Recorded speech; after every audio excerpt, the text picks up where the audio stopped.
Tonight we're doing something a little different. Most of the time, we stay rooted in the era of worn rental tapes and cult favorites. But this time, we're pushing forward into the 2000s. It was a strange transitional period for horror, caught between practical traditions and a digital future, and a lot of films didn't quite land where audiences expected. Instead of focusing on the obvious hits, this list digs into movies that slipped past the spotlight. These were the releases that took chances, blending folklore, found footage, satire, and psychological unease, sometimes awkwardly, sometimes with surprising confidence. Some found their audience years later. Others were nearly forgotten altogether. What connects them isn't polish or popularity, but experimentation. These films reflect a moment when horror was testing its boundaries, unsure of what shape it would take next.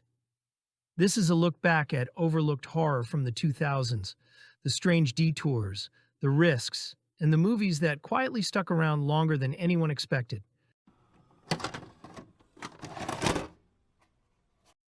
The last horror movie, 2003, a VHS rental gets taped over by a serial killer documenting his crimes.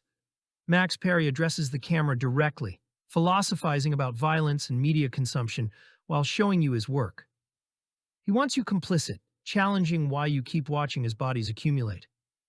What begins as a cheap amateur horror production slowly reveals itself as something far more unsettling. Max addresses the viewer directly, mocking familiar genre beats, narrating his crimes, and challenging the audience's passive role.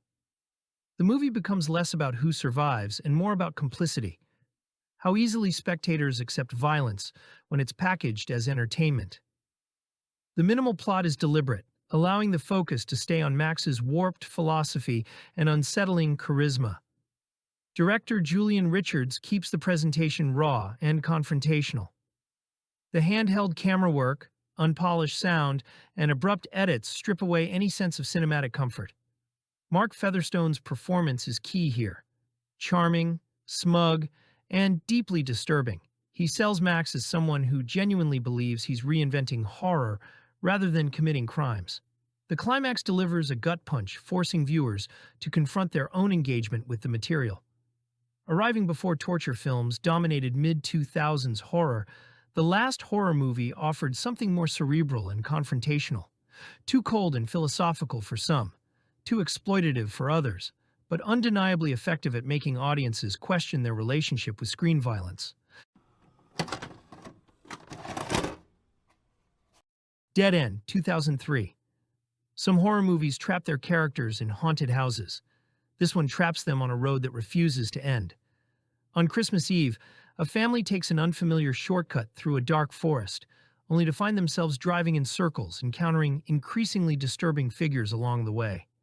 Each mile strips away logic, safety, and any sense of direction. The setup is deceptively simple, but Dead End thrives on escalation. A pale woman wandering the roadside, a sinister hearse, and sudden violent encounters chip away at the family's unity. What makes the tension work is the claustrophobic setting. The car becomes both shelter and prison, forcing arguments, fear, and grief into close quarters. No one gets space to breathe, including the audience.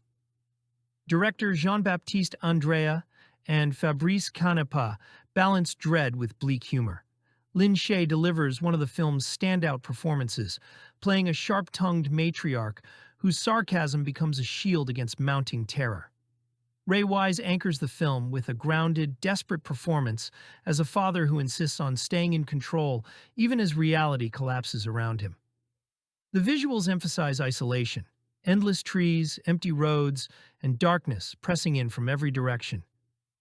The film avoids over-explaining its mythology, allowing the nightmare to unfold with dream logic, rather than clear rules. By the time the destination finally reveals itself, Dead End has transformed a family road trip into a cruel, inescapable loop. It's lean, mean, and quietly devastating. The kind of roadside horror that feels impossible to shake once you've taken the wrong turn.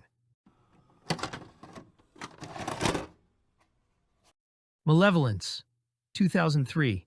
Stephen Mina strips slasher filmmaking to essentials.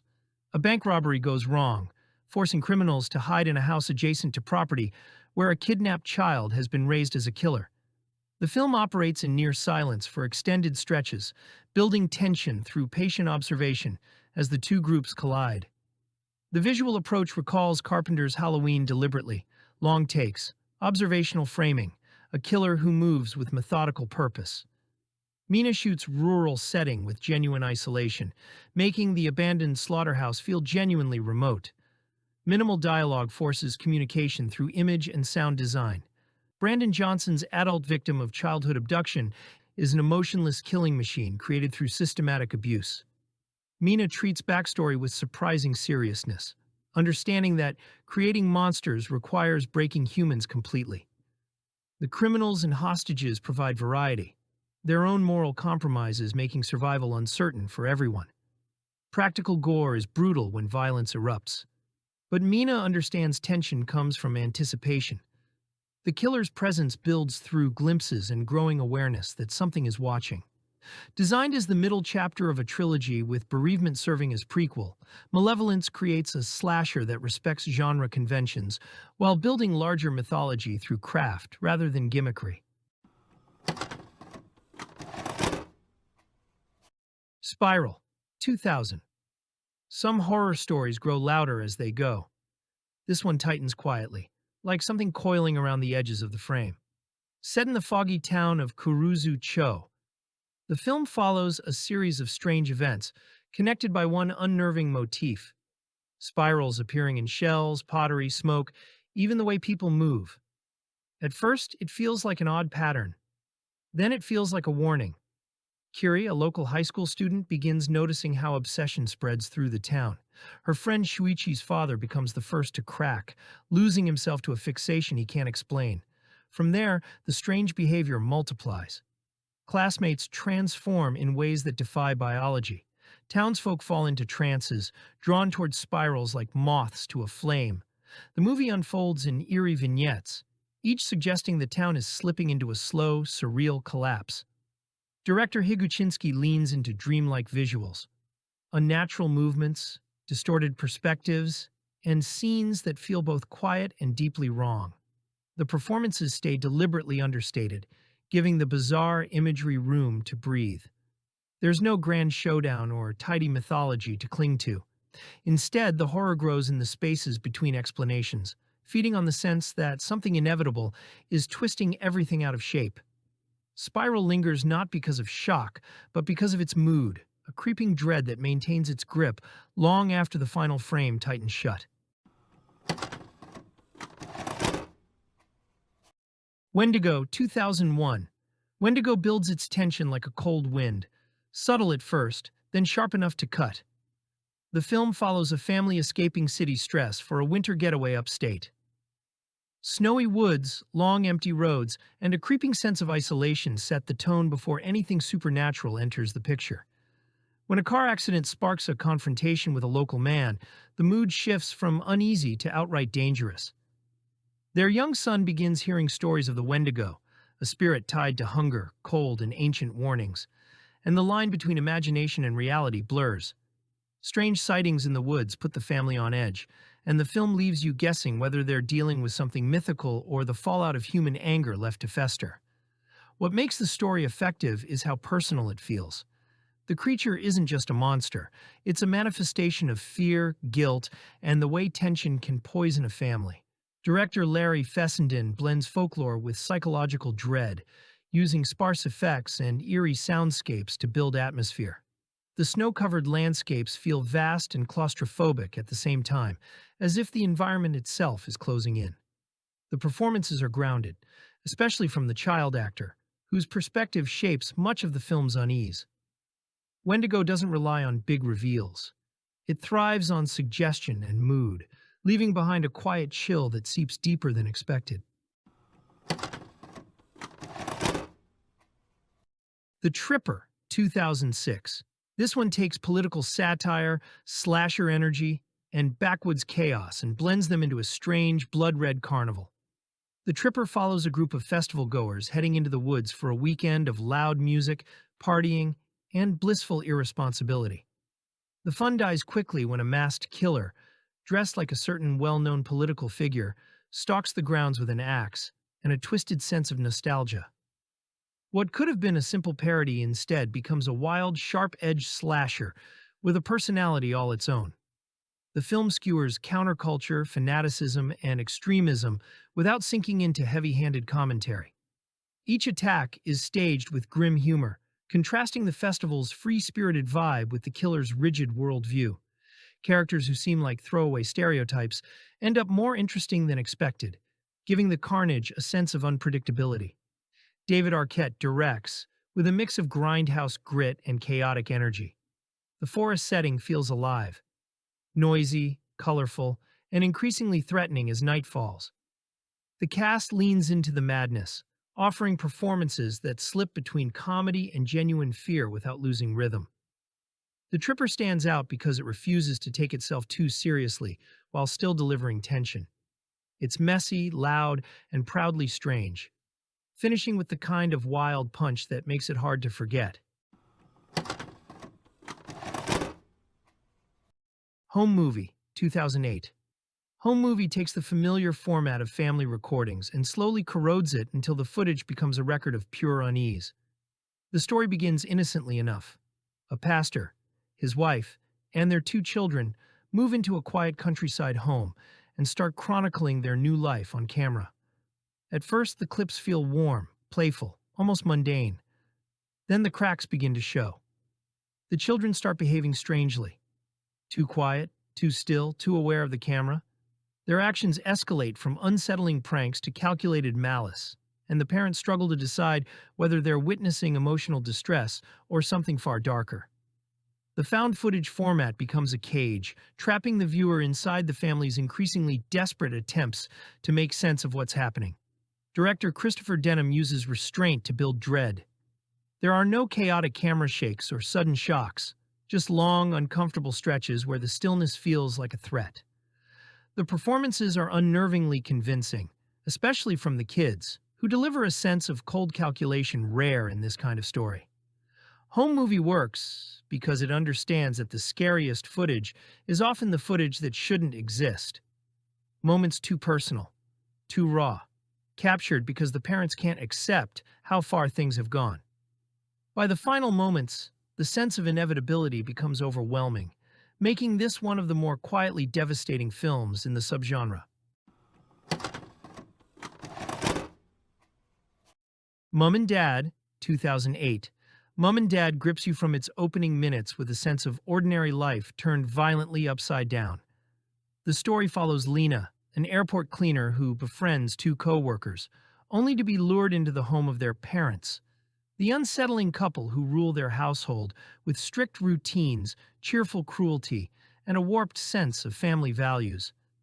What follows is a nightmare of forced domesticity, where obedience is demanded and punishment is administered with chilling enthusiasm. The film's horror comes not from elaborate traps, but from the unpredictability of Mum and Dad themselves. They treat their victims as wayward children in need of discipline, smiling through acts of brutality, as if they're teaching valuable lessons. Lena's attempts to escape become a battle of wits against captors who know their home and their methods far too well. Director Stephen Scheel keeps the world grim and claustrophobic. The house feels lived in but wrong, filled with the small details that hint at a long history of victims before Lena. The performances are striking.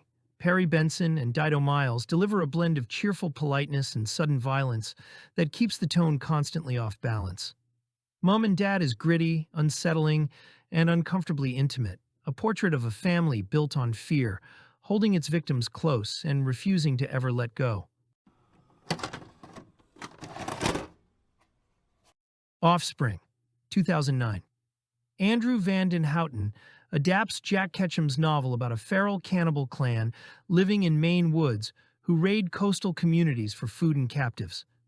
The offspring have been raised without civilization, operating on pure survival instinct and tribal logic that includes consuming victims. The film doesn't soften Ketchum's brutal premise.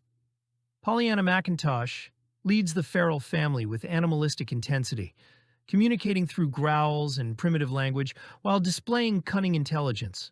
The clan moves with pack coordination, attacks brutal and efficient. Practical gore is spectacularly nasty, earning reputation for extreme violence. The cannibalism and infant violence push boundaries even for hardcore fans, some sequences genuinely difficult to watch. The effects team commits fully to Ketchum's most extreme moments. The besieged family and local law enforcement provide human perspective against the clan's inhuman behavior. The film explores thin line between civilization and savagery, showing how quickly social contracts dissolve under survival pressure. Maine coastal setting provides isolated beauty contrasting sharply with erupting violence. Offspring divided audiences. Some appreciated unflinching adaptation. Others found it gratuitous and punishing. McIntosh's performance-warranted sequel, The Woman, representing horror willing to push boundaries and trust audiences to handle extreme content without apology. Evil Aliens, 2005. Evil Aliens delivers its intentions early. It's here to have fun, make a mess, and blow past subtlety with a grin. The story follows a tabloid TV crew investigating a supposed extraterrestrial encounter on a remote island farm. What starts as a joke quickly turns serious when the crew discovers the aliens are very real and very hostile. The film embraces its splatter comedy identity with enthusiasm. Once the invasion kicks off, the story becomes a non-stop parade of mayhem, improvised weapons, chaotic fights, and creatively over-the-top effects. It feels like a late-night cable cult classic in the making. Loud, gory, and gleefully unrestrained. Director Jake West leans heavily into practical effects and slapstick energy. The rural setting gives the chaos room to breathe, while the cast plays everything straight enough to keep the tone balanced. Characters bicker, panic, and rally in ways that keep the energy high without losing the comedic bite.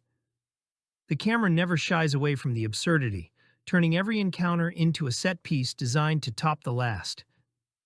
Evil Aliens knows exactly what it wants to be and commits fully. It's messy, outrageous, and surprisingly polished beneath all the wildness. A sci-fi horror comedy that proudly aims for cult status and absolutely earns it. If you love discovering forgotten horror and cult cinema, hit that like button and subscribe for more deep dives into the films time forgot. Thanks for watching, and remember, always be kind and rewind, because every movie is someone's favorite.